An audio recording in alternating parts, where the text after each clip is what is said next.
Pangdam 14 Hasanuddin Saudara Majen TNI Windiatno menyebut pasca kerusuhan di Makassar TNI menerjunkan 2.112 personil untuk menjaga objek vital dari kerusuhan lanjutan.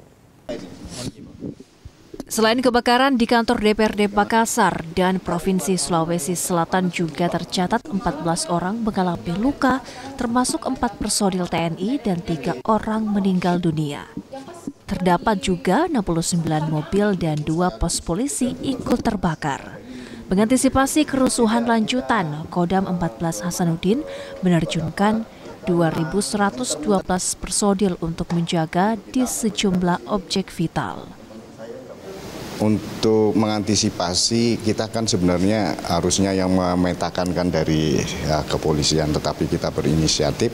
Saya bersama Komandan Koda Real, kemudian dengan Kodao, kita berkoordinasi, kita saling bahu-membahu, dan kita bisa sekitar 2.112 orang yang bisa terkumpul, dan nanti kan kita fokuskan pada titik-titik yang kemungkinan ya akan terjadi sesuatu, tetapi kita tidak meninggalkan objek-objek vital kita tentunya seperti Bulog sebagai cadangan pangan kita juga nanti kita jaga, termasuk Bank Indonesia itu juga kita akan tempatkan, termasuk perkantoran yang ada sesuai dengan permintaan dari masing-masing.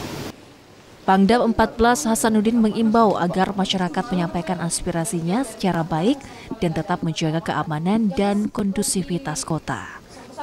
Rama Prataba, Kompas TV Makassar, Sulawesi Selatan.